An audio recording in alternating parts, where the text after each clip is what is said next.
जय श्री राम मित्रों। सत्संग के प्रभाव से कौवे भी हंस बन जाते हैं। एक भक्त की रक्षा के लिए कैसे भगवान ने सुदर्शन चक्र से एक ग्रह का मुंह फाड़ डाला। मित्रों, पुराने समय की बात है। एक आश्रम में बहुत से शिष्य रहते थे और वह सब आपस में बातें किया करते थे कि मुझे आज ऐसा अनुभव हुआ, कोई कहता मुझे इस तरह का अनुभव हुआ। हर कोई अपने अपने अनुभव आपस में किया करते थे। जिसमें एक शिष्य ऐसा भी था जिसे कोई अनुभव हुआ ही नहीं था। उसने सोचा, मेरा जीवन क्या ऐसे ही व्यर्थ हुआ। सबको कुछ ना कुछ अनुभव होता है, मुझे कोई अनुभव क्यों नहीं होता। क्या आश्रम में मेरा समय नष्ट जा रहा है। यही सब सोचकर उसने अपने गुरुजी से पूछा कि गुरुवर, आश्रम में सभी को कुछ ना कुछ अनुभव होता है, तो मुझे क्यों नहीं होता। क्या मेरी तपस्या में, मेरी साधना में कोई कमी आ गई है। गुरुजी ने बड़े सम्मान से उत्तर दिया कि तुम कल से आश्रम के बाहर एकांत में जाकर साधना करना और फिर आकर मुझे अनुभव बताना। दूसरे दिन वह शिष्य आश्रम से दूर एकांत में जाकर एक वृक्ष के नीचे बैठकर साधना करने लगा। जिस वृक्ष के नीचे वह साधना करने बैठा, उस वृक्ष पर दो कौवे पहले से बैठे हुए थे। उसने ध्यान नहीं दिया और अपनी साधना में लीन हो गया। साधना खत्म करके जब वह उठा तो उसने देखा जिस स्थान पर दोनों कौवे बैठे थे, उस स्थान पर दो हंस बैठे हैं। शिष्य ने ध्यान नहीं दिया और सीधे आश्रम आ गया। दूसरे दिन फिर जब वह वृक्ष के नीचे गया तो वहां पहले से ही दो हंस बैठे थे। वह शिष्य उनकी तरफ ध्यान न देकर फिर से अपनी साधना में लीन हो गया।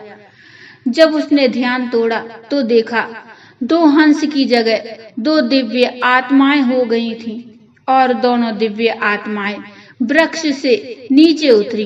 पुष्पक विमान आया, उसके सामने वह दोनों दिव्य आत्माएं पुष्पक विमान में बैठकर उसे नमस्कार करके स्वर्ग चली गईं। ऐसा चमत्कार देखकर उसे कुछ समझ नहीं आया। उसने आश्रम में आकर सीधा गुरुजी के पास जाकर प्रणाम करके बोला, हे गुरुदेव, आज तो मुझे कुछ आश्चर्यजनक चीज दिखा। गुरुजी ने पूछा, क्या देखा तुमने। उसने कहा, जब मैं पहले दिन वृक्ष के नीचे साधना करने गया तो वहां दो कौवे बैठे थे। साधना खत्म करके मैं आ रहा था तो देखा उन कौवों की जगह दो हंस बैठे थे और आज मैंने उन दोनों हंसों को दिव्य आत्मा के रूप में देखा और मेरे सामने पुष्पक विमान आया और दोनों स्वर्ग को चले गए। तब गुरुजी ने हंसकर कहा, यह तुम्हारी साधना का प्रताप है, जिसके कारण दोनों कौवे हंस बने और हंस दिव्य आत्मा बनकर स्वर्ग को चले गए। तब शिष्य के समझ में आया कि संत के संपर्क में आने से कौवे भी हंस बन जाते हैं। भक्त तुलसीदास जी का अध्ययन काफी गंभीर एवं व्यापक था। अपने ग्रंथ श्री रामचरितमानस में श्री तुलसीदास जी ने भगवद गीता के भक्ति मूलक श्लोकों को चौपाई के माध्यम से बड़े ही सरल ढंग से प्रकट किया।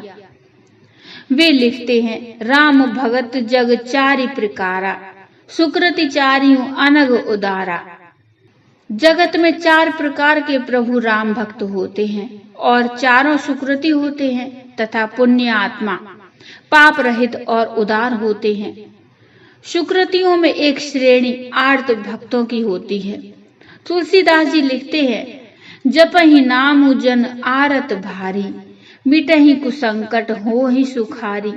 संकट से घबराए हुए आर्त भक्त प्रभु नाम का जाप करते हैं तो उनके बड़े भारी संकट भी मिट जाते हैं और वे सुखी हो जाते हैं।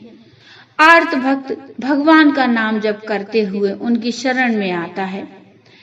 मित्रों, भक्त तुलसीदास जी आर्त के रूप में गजेंद्र का दृष्टांत प्रस्तुत करते हैं।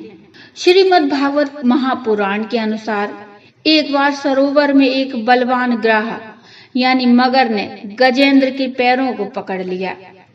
गजेंद्र तो आप समझ ही गए होंगे।